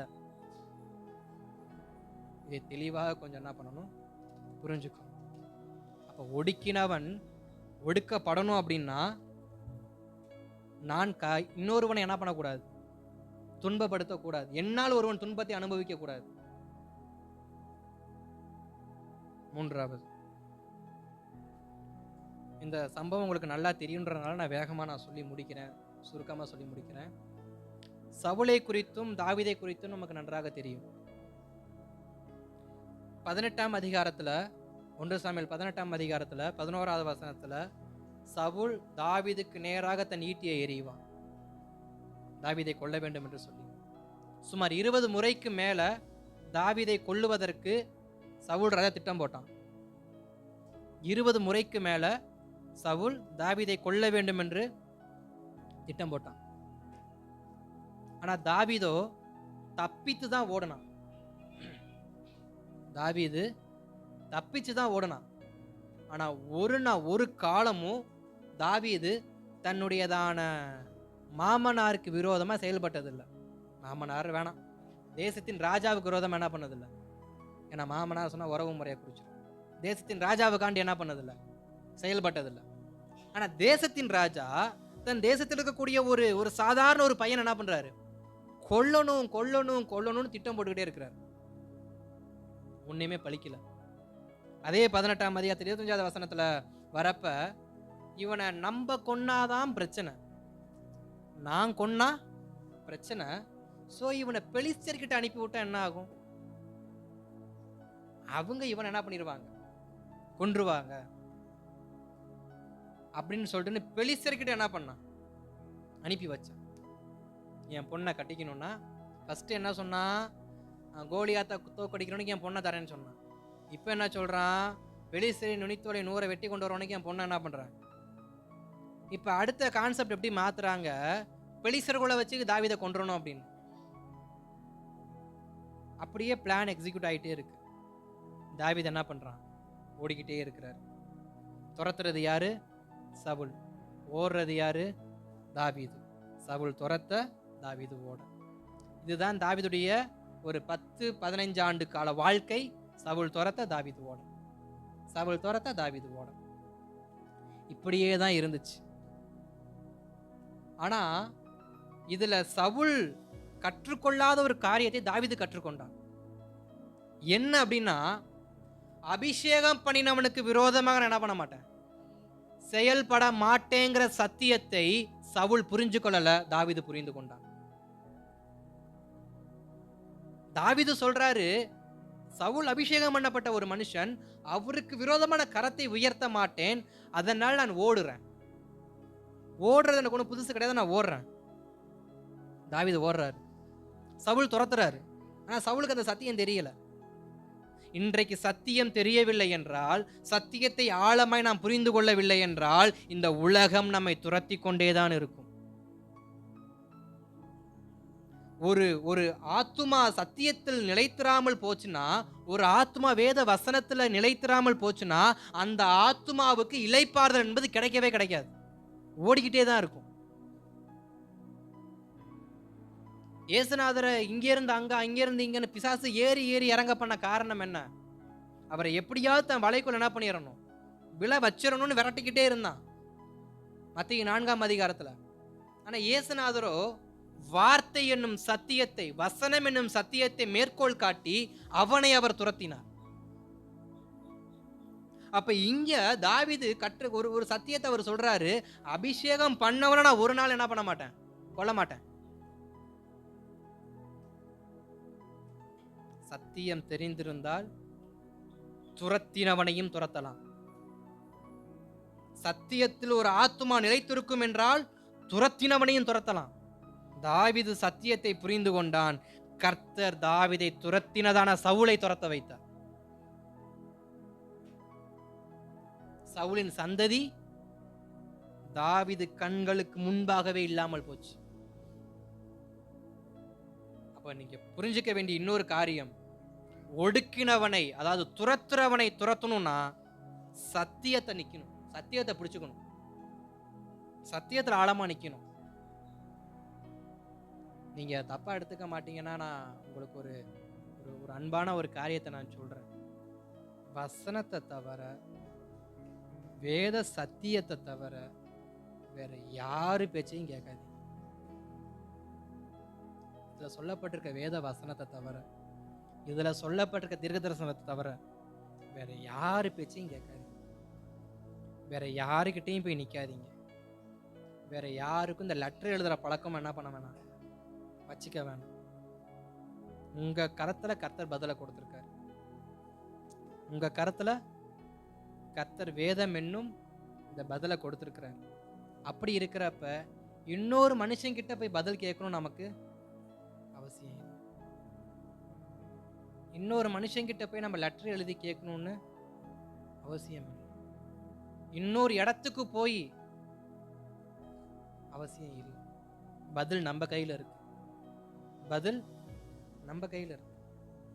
நம்ம கையில பதில வச்சுக்கிட்டு ஊரு ஊரா நாடு நாடா, அந்த வார்த்தை வேண்டாம், அலைஞ்சோம்னா அது நம்மளை இளைப்பாற பண்ணாது. சவுல் கிட்ட பதில் இருந்தும் சவுல் தாவீதை துரத்திக்கிட்டே தான் இருந்தான். ஆனா தாவீது கிட்ட பதில் இருந்ததுனால தாவீது அவர் பாட்டுக்கு பொறுமையா மலைக்கு மேல, மலையில ஒரே மலையில 2 பேர் இருப்பாங்க. குகைக்கு இந்த பக்கம் தாவீது இருப்பார், குகைக்கு அந்த பக்கம் சவுல் இருப்பார். தாவீதுக்கு தெரியும் சவுல் இங்கே தான் இருக்கார் அப்படின்னு. அவர் நிம்மதியா தூங்குவார். ஆனா சவுலுக்கு தான் என்ன இல்லை, நிம்மதி இல்லை. அவன் கரத்துல கொடுக்கப்பட்ட ஆட்சியை அவனால என்ன பண்ண முடியல, சவுலால செய்ய முடியல. தன் குடும்பத்துக்கு ஒரு நல்ல எதிர்காலத்தை என்ன பண்ண முடியல, ஏற்படுத்த முடியல. சத்தியம் தெரியாமல் ஒருவர்கள் செயல்பட்டால் குடும்பத்திற்கு என்ன பண்ண முடியாது, எதையும் பாதுகாக்க முடியாது. சத்தியம் தெரிந்ததால தாவீதின் சந்ததி என்ன பண்ணுது, ஆசீர்வதிக்கப்படுது. சத்தியம் தெரியாததுனால சவுலின் சந்ததி அன்றைக்கே புதைக்கப்படுது. இப்ப சத்தியம் ஒருவரை விடுதலை ஆக்கும். அப்ப நம்முடைய வாழ்க்கைக்கு சத்தியம் வேணுமா, தீர்க்க தரிசனம் வேணுமா? சத்தியம் வேணுமா, வாக்குத்தத்தம் வேணுமா? சத்தியம் வேணுமா, இல்ல ஆடம்பரமான ஆராதனை வேணுமா? சத்தியம் வேணுமா, இல்ல அற்புத சுகம் வேணுமா? நமக்கு எது வேணும்? சத்திய வசனம் தான் வேணும். இந்த சத்திய வசனத்துக்கு மீறி வேற எதுவும் நமக்கு தேவையில்லை. மீதியை கர்த்தர் கொடுப்பார். ஆனா சத்தியத்தை அறிவுகள் சத்தியம் உங்களை விடுதலை ஆக்கும்னா சத்தியம் நமக்கு எல்லாத்திலிருந்து விடுதலை கொடுக்கும். சத்தியம் நமக்கு எல்லாத்திலையும் விடுதலை கொடுக்கும். வெள்ளி சூனியமா இருந்தாலும், மந்திர தந்திரமா இருந்தாலும், கண் பார்வையா இருந்தாலும், எதுவா இருந்தாலும் சத்தியம் விடுதலையாக்கும். இந்த டிபிடு சொல்லுவாங்க பார்த்தீங்களா? ஆமா, அவன் ஒப்பிக்கிற எப்படிப்பட்ட ஒப்பனையா இருந்தாலும் அந்த ஒப்பனை இந்த ஒப்பனைக்கு நிகராக என்ன பண்ணாது, நிக்க முடியாது. இதுல நில்லுங்க, இதுல நிப்போம். வேற எதையும் நம்மளால என்ன பண்ண முடியாது, எதாலையும் நம்மள என்ன பண்ண முடியாது, அசைக்க முடியாது. அதனால 3 காரியத்தை நான் சுருக்கமா சொல்லியிருக்கிறேன். அதற்கு முன்பாக நிறைய காரியம் இருக்கு. நம்மை ஒடுக்குகிற காரியம் எதுவாக இருந்தாலும் அதை ஒடுக்கி ஓட வைக்க கர்த்தர் இருக்கிறார் என்பதை என்னைக்கு என்ன பண்ணாதீங்க, மறந்துடாதீங்க. நம்மளை வைத்து கர்த்தர் துரத்துவார். நம்மளால முடியலையா, அவரே துரத்துவார். ஒண்ணு நம்மளை வச்சு துரத்துவாரு, நம்ம அந்த அளவுக்கு பலன் இல்லைன்னா அவரே துரத்துவார். நம்ம செய்ய வேண்டிய ஒரே ஒரு காரியம் சத்தியத்துல நிக்கணும். 2வது, தேவனை ஆராதிக்கிறதுல அந்த கட்டு வராம பார்த்துக்கணும். தேவனை தேடுறதுல இடைவெளி வராம என்ன பண்ணணும், பார்த்துக்கணும். 3வது, நம்முடைய சத்துருக்களை துரத்தணும் அப்படின்னாக்க, நம்முடைய சத்துருக்களை துரத்தணும் அப்படின்னா நான் யாரையும் என்ன பண்ணக்கூடாது, துன்பப்படுத்துறவனா இருக்கக்கூடாது. பார்வன் துன்பப்படுத்துறவன் தான், ஆனா ஜனங்கள் அப்படி கிடையாது. நான் ஒருவரை துன்பப்படுத்தாம இருந்தா நான் விடுவிக்கப்படுவேன். நான் சத்தியத்துல இருந்தா நான் விடுவிக்கப்படுவேன். நான் தேவனுடையதான அந்த இணைப்புல இருந்தா நான் விடுவிக்கப்படுவேன். என்னை ஒடுக்கிற கூட்டம் எவ்வளவு பெரிய கூட்டமா இருந்தாலும், நான் தேவனுக்குள் இருந்தால், நான் ஒருவனுக்கு தீங்கு செய்யாமல் இருந்தால், நான் சத்திய வசனத்துக்குள் இருந்தால், என்னை ஒடுக்குகிற கூட்டத்தை கர்த்தர் என்ன பண்ணுவார்? இஸ்ரவேலை கர்த்தர் காப்பதற்கு ஒரே காரணம், அவர்கள் அவருடைய சத்தியத்திற்குள் தங்களை மீண்டும் கொண்டு வந்தார்கள். இஸ்ரவேலே, நீ மீண்டும் எனக்கு என்னை நோக்கி திரும்புவாய் என்றால் அவனை கட்டுவிப்பேன். அப்ப நான் மறுபடியும் கர்த்தராக திரும்புவோம் என்றால், நம்மை துரத்துகிற காரியம் எதுவாய் இருந்தாலும், நம்மை ஒடுக்குகிற காரியம் எதுவாய் இருந்தாலும், அதை துரத்தி அதை ஒடுக்கி நம்மை பத்திரமாய் நடத்த கர்த்தர் உண்மை உள்ளவராக இருக்கிறார். அல்லேலூயா. ஜெபிக்கலாமா தேவ சமூகத்துல? நன்றி தகப்பனே, நன்றி ராஜா, நன்றி நன்றி நன்றி நன்றி நன்றி.